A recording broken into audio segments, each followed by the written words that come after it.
بسم اللہ الرحمن الرحیم۔ حال ہی میں بہت سے پروگرام لوگ کر رہے ہیں جس میں قائد اعظم علیہ رحمت کے بارے میں یا علامہ اقبال کے بارے میں ان کے خیالات کے بارے میں عجیب و غریب قسم کے خیالات کا اظہار کیا جا رہا ہے۔ تو میں سمجھتا ہوں کہ وقت آ گیا ہے کہ ریسرچ بیسڈ اپروچ کو مد نظر رکھتے ہوئے ان تمام چیزوں کا اچھے انداز میں احاطہ کیا جائے تاکہ قوم کے سامنے یہ چیز پیش کی جائے کہ پاکستان کیوں بنا تھا، اس کے اغراض و مقاصد کیا تھے۔ علامہ اقبال جس کو ہم مفکر پاکستان کہتے ہیں، اور انہوں نے کن خیالات کا اظہار فرمایا تھا، اور اس چیز کو پھر علامہ اور قائد اعظم علیہ رحمت نے اس چیز کو لے کے آگے بڑھنے کی کیسے کوشش کی، اور پاکستان بننے کے بعد قائد اعظم علیہ رحمت کس قسم کا نظام جو ہے نا پاکستان کے اندر چاہتے ہیں۔ تو جیسا کہ آپ جانتے ہیں کہ انگریزوں نے یہاں کوئی تقریباً 150 سال حکومت کی، اور انگریزوں کا گٹھ جوڑ جو تھا وہ منی لینڈر ہندو جو تھا ان کے ساتھ۔ اور یہ بات علامہ اقبال نے اپنے جو نگارشات ہیں، جو انہوں نے چیزیں لکھی ہیں، اس کے اندر بڑی کلیئرلی لکھی ہے کہ مسلمان جو ہیں وہ نہ صرف انگریزوں کی وجہ سے پیچھے جا رہے ہیں بلکہ منی لینڈر جو ہندو ہے اس کی وجہ سے پیچھے جا رہے ہیں۔ لہذا الہ آباد کا خطبہ جو تھا اس میں علامہ اقبال نے یہ چیز پیش کرنے کی کوشش کی تھی کہ ان کے خیال میں یہ تھا کہ ایک سنگل املگمیٹڈ اسٹیٹ ہونی چاہیے جس کے اندر ہماری مسلمانوں کی آبادی جو زیادہ ہے، یعنی اس میں آپ نے ذکر کیا تھا سندھ کا کیا تھا، NWFP کا کیا تھا، بلوچستان کا کیا تھا، پنجاب کا کیا تھا۔ تو وہ ان کے ذہن میں یہ سوچ تھی کہ یہ کنسولیڈیٹڈ اسٹیٹ جو ہے، ون سنگل کنسولیڈیٹڈ اسٹیٹ کی ٹرم آپ نے یوز کی تھی، یہ ہونی چاہیے۔ اور چونکہ یہاں اوور ویلمنگ میجورٹی جو ہے وہ مسلمانوں کی تھی، لہذا آپ یہ سمجھ لیں کہ خطبہ جو تھا علامہ اقبال، اور جو کہ مفکر پاکستان بعد میں ہم نے سب نے ان کو وہ ایک ٹائٹل دیا، وہ ایک بنیاد بنی پاکستان کو آگے بڑھانے کے لیے۔ تو اس نے ایک ڈیفرینشیٹ کیا، اور بلکہ جس چیز کو جنم دیا اس کا نام ٹو نیشن تھیوری ہو سکتا ہے۔ تو انہوں نے یہ بنیاد رکھی ٹو نیشن تھیوری کی کہ ایک نیشن ہے یہ جو ہندو ہے، اور دوسری نیشن جو ہے وہ ہے مسلمان، اور وہ مسلمان جو ہے نا وہ ایک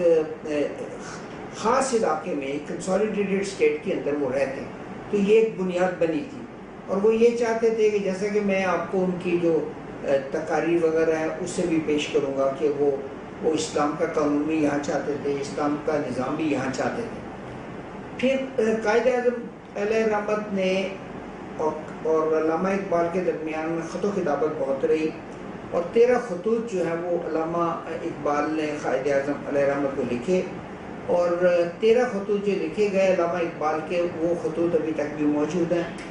اور ان کا بھی حوالہ ہم دیں گے۔ اور ان کے جو جوابات تھے، اس زمانے میں آپ کو پتہ ہے کہ سینٹرل سیکریٹریٹ وغیرہ نہیں تھے، کمپیوٹر نہیں تھے، اور یہ جو modern concept of office management تھا وہ نہیں ہوتا تھا۔ بس ایک اسلام کا جذبہ تھا، اور اس جذبے کو مد نظر رکھتے ہوئے چونکہ قیادت ٹھوس تھی، ایماندار تھی، اور وہ بنیادی مقصد جو ہے وہ یہ تھا کہ اسلام کے مسلمانوں کے لیے علیحدہ حصہ جو ہے نا وہ لیا جائے۔ اور میں یہ سمجھتا ہوں کہ یہ جو قائد اعظم علیہ رحمت کا خطبہ تھا، اس میں یہ کشمیر بھی اس میں شامل آپ سمجھیں، کیونکہ NWFP کو براڈر ویو میں لیا جائے تو اس میں وہ فاٹا کا علاقہ بھی آتا ہے، اور وہ جو ناردرن پارٹ آف پاکستان بھی آتا ہے۔ اب قائد اعظم علیہ رحمت کے بہت سے انٹرویوز وغیرہ بھی ہوئے، اور ظاہر ہے کہ جب پاکستان 14 اگست کو بنا اس سے پہلے بھی ان کے انٹرویوز تھے، تو ان کو انٹرویوز کو ایک طرف رکھتے ہوئے میں اسپیسیفکلی آپ کے انٹرویوز کی طرف تفصیلاً گفتگو کروں گا۔ تو جب پاکستان بن گیا اللہ تعالیٰ کی رحمت سے، تو قائد اعظم کے رحمت کے ذہن میں 2 باتیں تھیں۔ تو آپ نے کہا کہ جو آزادی ہوتی ہے، ایک تو آزادی ہوتی ہے سیاسی آزادی، اور وہ 14 اگست 1947 کو ملی، جب اسلامک ریپبلک آف پاکستان قائم ہوئی، یعنی اسلام کے نام پر، اسلام کی بنیاد پر اور ٹو نیشن تھیوری کی بنیاد کے اوپر پاکستان مارد وجود میں آیا۔ دوسری بات یہ تھی کہ مالیاتی نقطہ نگاہ سے جب آزادی آپ کو ملتی ہے تو وہ آپ کا ایک سینٹرل بینک بنتا ہے، جو آپ کے پاس ایک پاور آتی ہے کہ آپ نے نوٹ چھاپنے ہیں، آپ نے کریڈٹ مینجمنٹ کرنی ہے، آپ نے بینکنگ کا نظام جو ہے نا وہ ڈیولپ کرنا ہے، آپ نے سینٹرل بینکس کو ایک کمانڈ دینی ہے تاکہ ملک کے اندر مالیاتی نظام جو ہے نا وہ اس کو چلایا جا سکے۔ تو یہ قائد اعظم علیہ رحمت کا آخری موقع تھا۔ آپ دیکھیں 1 جولائی 1948 کو جب وہ پیش ہوئے قوم کے سامنے، یعنی پبلک میں آپ کا آخری موقع تھا جب آپ نے پبلک میں آ کر تقریر فرمائی تھی۔ تو آپ نے اس وقت یہ کہا تھا کہ اسٹیٹ بینک آف پاکستان کے جو ریسرچ ڈپارٹمنٹ ہے، آپ نے ان کو یہ ایک ہدایت دی تھی، گائیڈنس دی تھی کہ پاکستان کے اندر اس کی عظمت کے لیے، اس کی استحکام کے لیے، اس کی اسٹیبلٹی کے لیے، اس کے لوگوں کے پراسپیرٹی کے لیے آپ نے یہ فرمایا تھا کہ یہاں وہ نظام لایا جائے جو کہ اسلامی معاشی نظام، اور ویسٹرن اکنامک سسٹم کے بارے میں آپ نے فرمایا تھا کہ اس کو کبھی بھی پاکستان کے اندر آنے نہیں دینا۔ اب وہ لوگ جو یہ کہتے ہیں کہ جی قائد اعظم علیہ رحمت جو ہے نا وہ سیکولر تھے، تو ان کو یہ قائد اعظم علیہ رحمت کی یہ تقریر پڑھ لینی چاہیے، اور یہ تقریر اسٹیٹ بینک آف پاکستان نے اپنے نیٹ پہ بھی دی ہوئی ہے، پوری کمپریہنسولی دی ہوئی ہے۔ تو اس میں آپ نے اسلامک اکنامک سسٹم جو ہے نا، جس کی بنیاد آپ نے کہا تھا کہ فیئر پلے پہ ہے، جسٹس پہ ہے، انصاف پہ ہے اور فیئرنیس پہ ہے، تو اس میں آپ نے 2 وجوہات بیان فرمائی تھی کہ پہلی وجہ آپ نے فرمائی تھی کہ ویسٹرن اکنامک سسٹم کو نہیں لانا، کیونکہ آپ نے کہا تھا کہ اس کی وجہ سے 2 عظیم جنگیں ہو چکی ہیں۔ مقصد یہ تھا کہ یہ نظام کی وجہ سے جنگیں ہوتی ہیں۔ دوسری وجہ آپ نے یہ فرمائی تھی کہ یہ gap between have and have knots, یعنی غریب اور امیر کا جو فرق ہے اس کی بنیادی وجہ ہی ویسٹرن اکنامک سسٹم۔ اگر آپ سیکولر ہوتے تو آپ یہ کہہ دیتے کہ ویسٹرن اکنامک سسٹم جو ہے، جس کا کوئی مذہب سے تعلق نہیں ہے اسی کو اپنانا، آپ نے تو اس کے اوپر منع فرمایا، اور آپ نے کہا کہ اسلامک اکنامک سسٹم جو ہے نا اس کو ایک بنیاد ہم نے بنانی ہے، اور اس کی بنیاد کے اوپر حکومت پاکستان کو نے اپنا سارا معاشی نظام جو ہے نا اس کو چلانا ہے۔ پھر اس کے بعد آپ یہ دیکھیے کہ یہ جو ہے، پھر آپ کے بہت سی اور کوٹیشن وغیرہ، میں آپ کی خدمت میں ایک اور کوٹیشن بھی پیش کرنا چاہ رہا ہوں، یہ جو قائد اعظم رحمت کی ہے، وہ ہے اکتوبر 11 1947 کی۔ اس وقت آپ نے اسلامک سوشل جسٹس جو ہے اس کے اوپر یعنی ایمفسس دیا تھا، اور یہ آپ کا یہ ایکسٹریکٹ ہے آپ کے اس خطاب کی جو آپ نے کہ سول، نیوی اور آرمی اور ایئر فورس کے آفیسرز کو 11 اکتوبر 1947 میں کراچی میں دیا تھا، اور میں اس کو کوٹ کرتا ہوں: The establishment of Pakistan, which we have been striving for the last 10 years, is by the grace of God, is an established fact today. But the creation of state on its own was meant not to be an end, and the idea was that we should have a state in which we could live and breathe as free men, and which could develop according to our own lights and culture, where the principles of Islamic justice could find free play. تو اس میں آپ نے جو emphasis دیا تھا افواج پاکستان کو، یہ جو خطاب آپ نے فرمایا تھا، اس میں تھا کہ ایمفسس تھا اسلامک جسٹس پر۔ تو اگر آپ کے ذہن میں سیکولرزم کا کانسیپٹ ہوتا تو آپ اسلامک جسٹس کے اوپر ایمفسس بالکل ہی نہ دیتے۔ تو لہٰذا یہ 2 تقاریر جن کا میں نے حوالہ آپ کی خدمت اقدس میں پیش کیا ہے، یعنی پہلا 1 جولائی 1948 کا، جس میں کہ آپ نے اسلامی معاشی نظام کے بارے میں خط و خال جو ہے نا وہ پیش کیے تھے، اور کہا تھا کہ اس کو ڈیٹیل وغیرہ ڈیولپ کرے اسٹیٹ بینک آف پاکستان کا ریسرچ ڈپارٹمنٹ، اور اس پر عمل کیا جائے، جس میں بدقسمتی سے آج تک 64 ایئرز ہو گئے اس پہ عمل نہیں کیا گیا۔ حالانکہ تمام ہمارے جو حاکم اس وقت سو کال آئے ہوئے ہیں، حالانکہ اسلام کے اندر حاکم کا کوئی کانسیپٹ نہیں ہے، خاتم کا ہوتا ہے. تو وہ یہ ہے کہ ان کا چاہیے تھا کہ اس پر عمل کرتے تو اس سے فائدہ ہوتا تھا لوگوں کا. کیونکہ آج کا پاکستان جو آپ کے سامنے ہے وہاں آپ دیکھیں کہ یہاں یعنی فرق ہے ہیو اور ہیو ناٹس کا، غریب اور امیر کا بہت زیادہ فرق ہے. ان امپلائمنٹ ہے، انڈسٹریلائزیشن نہیں ہو رہی، اس کے علاوہ پیس بھی نہیں ہے، پراسپیرٹی بھی نہیں ہے. اور جس آئین پاکستان کی ہم بات کر رہے ہیں آپ دیکھیں، اور جس کی بنیادی اسلام ہے 1973 کی، اس میں آپ دیکھیں کہ کوئی بھی ایسا آرٹیکل نہیں ہے جو کہ معاشی اور معاشرتی ہو جس پر عمل ہو رہا ہو. میں آپ کو ایک ہی مثال دیتا ہوں اور وہ یہ ہے آرٹیکل 38 ہے. آرٹیکل 38 کے اندر لکھا ہوا ہے کہ اسٹیٹ جو ہے وہ گارنٹی کرے گی لوگوں کی ویل بینگ کی. اب ویل بینگ سے کیا مراد ہے؟ ویل بینگ کی بڑی اچھی ڈیفینیشن جو ہے نا وہ ابھی حال ہی میں OECD نے اپنی فرسٹ گولڈن جوبلی منائی ہے، اور اس میں اس کا جو صدر ہے آج کل، آپ کو پتہ ہے 34 ممالک ہیں OECD کے، اس کا صدر آج کل جو ہے نا وہ فرانس کا صدر ہے، وہ اس کا بھی پریزیڈنٹ ہے OECD کا، تو سرکوزی. اس نے نوبل پرائز ونر جو ہے نا وہ اسٹیگلٹس، اس کو انوائٹ کیا کہ تم ہیپی انڈیکس سے ڈیولپ کرو. ہیپی انڈیکس کے اندر اب آپ یہ دیکھیے کہ ہیپی انڈیکس کا کانسیپٹ یہی ہے جو کہ اسلام کا کانسیپٹ ہے. اس میں یہ ہے کہ تعلیم بھی لوگوں کو دی جائے، ہیلتھ پرووائڈ کی جائے، پانی ان کو پرووائڈ کیا جائے، ان کا اسٹینڈرڈ آف لیونگ جو ہے نا وہ اچھا کیا جائے، گیپ جو ہے between have and have nots اس کو کم سے کم کیا جائے، اور لوگوں کی جو بنیادی ضروریات زندگی ہیں اس کو پورا کیا جائے. ان کا پرسیپشن یہ ہو کہ ہم اچھی حالات کے اندر جو ہے نا وہ رہتے چلے جا رہے ہیں. تو اس لیے یہ چیزیں یہ بنیادی ہے. یہ میں نے جو تھوڑے بہت آپ کو ریفرنسز وغیرہ دیے ہیں.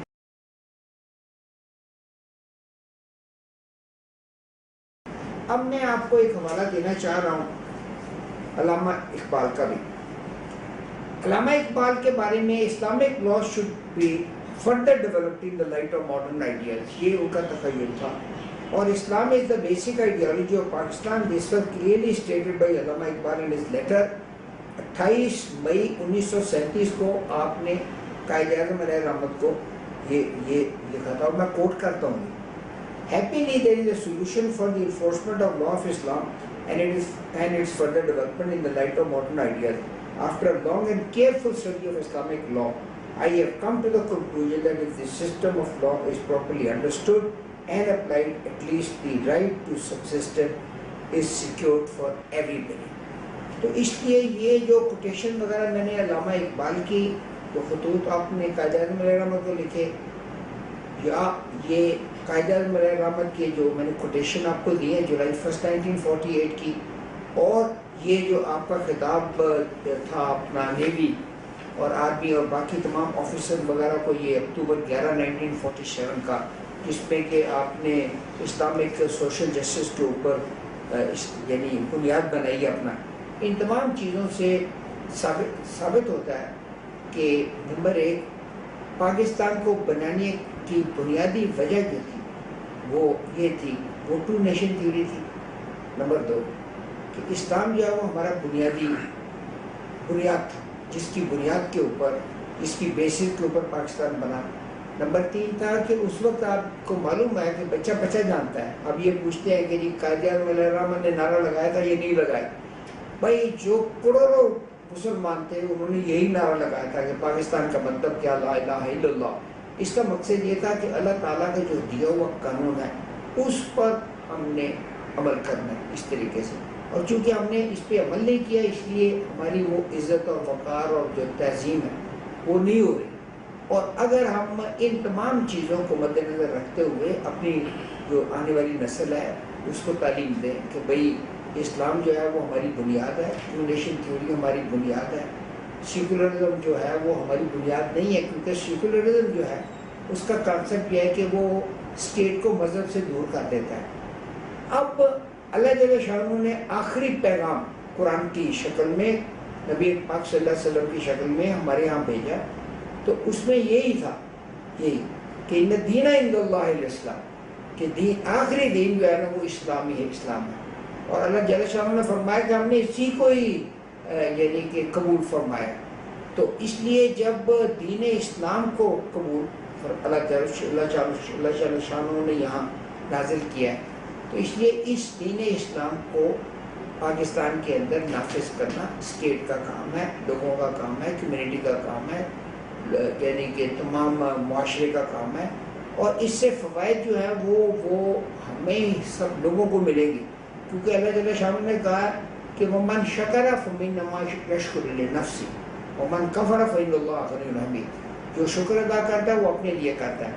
ہمیں اس کے شکر کی ضرورت نہیں، کیونکہ ہم خود ہی غنی و حمید ہیں. تو اس لیے ہم اگر پاکستان کو ایک عظیم فلاحی مملکت بنانا چاہتے ہیں، جو کہ قائد اعظم علیہ رحمت کا خیال تھا، اور یہ مفکر پاکستان قائد اعظم یہ علامہ اقبال کا خیال تھا، تو اس لیے ضرورت اس بات کی ہے کہ ہم یہ پیغام جو ہے وہ اپنی قوم تک پہنچائیں، چپے چپے میں اس چیز کو مشتہر کریں اور لوگوں کو بتائیں کہ اللہ جل شانہ کی وجہ سے یہ جو ہمیں یہ ایک تحفہ ملا ہے اور کلمے کے صدقے میں ملا. اور اس لیے میں اس اپنی تقریر کو اس بات پہ ختم کرنا چاہتا ہوں کہ نور خدا ہے کفر کی حرکت پہ خندہ زن، اور پھونکوں سے یہ چلا جایا نہ جائے. علامہ اقبال نے یہ چیز پیش کرنے کی کوشش کی تھی کہ ان کے خیال میں یہ تھا کہ ایک سنگل املگمیٹڈ اسٹیٹ ہونی چاہیے جس کے اندر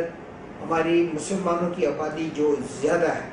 یعنی اس میں آپ نے ذکر کیا تھا سندھ کا کیا تھا، NWFP کا کیا تھا، بلوچستان کا کیا تھا، پنجاب کا کیا تھا.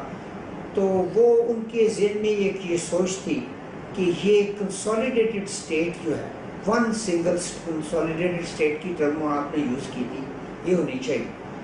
اور چونکہ یہاں اوور ویلمنگ میجورٹی جو ہے وہ مسلمانوں کی تھی، لہٰذا ہے کہ ریسرچ بیسڈ اپروچ کو مد نظر رکھتے ہوئے ان تمام چیزوں کا اچھے انداز میں احاطہ کیا جائے، تاکہ قوم کے سامنے یہ چیز پیش کی جائے کہ پاکستان کیوں بنا تھا، اس کے اغراض و مقاصد کیا تھے. علامہ اقبال جس کو ہم مفکر پاکستان کہتے ہیں، اور انہوں نے کن خیالات کا اظہار فرمایا تھا، اور اس چیز کو پھر علامہ اور قائد اعظم علیہ رحمت نے اس چیز کو لے کے آگے بڑھنے کی کیسے کوشش کی، اور پاکستان بننے کے بعد قائد اعظم علیہ رحمت کس قسم کا نظام جو ہے نا پاکستان کے اندر چاہتا تھا. آپ یہ سمجھ لیں کہ خطبہ جو تھا علامہ اقبال،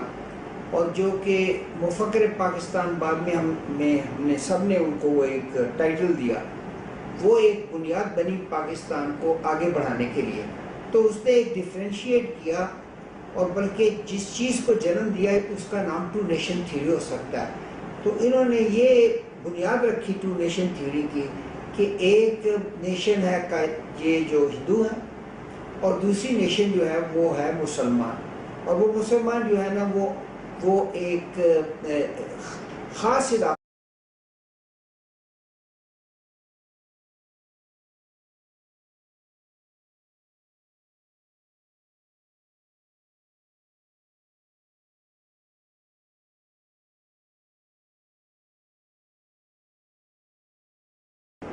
بسم اللہ الرحمن الرحیم. حال ہی میں بہت سے پروگرام لوگ کر رہے ہیں جس میں قائد اعظم علیہ رحمت کے بارے میں یا علامہ اقبال کے بارے میں، ان کے خیالات کے بارے میں عجیب و غریب قسم کے خیالات کا اظہار کیا جا رہا ہے. تو میں سمجھتا ہوں کہ وقت آ گیا.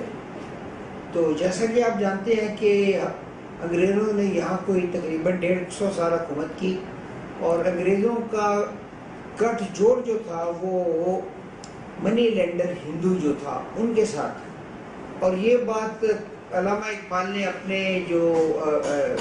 نگارشات ہیں، جو انہوں نے چیزیں لکھی ہیں، اس کے اندر بڑی کلیئرلی لکھی ہے کہ مسلمان جو ہیں وہ نہ صرف انگریزوں کی وجہ سے پیچھے جا رہے ہیں، بلکہ منی لینڈر جو ہندو ہے اس کی وجہ سے پیچھے جا رہے ہیں. لہذا الہ آباد کا خطبہ جو تھا اس میں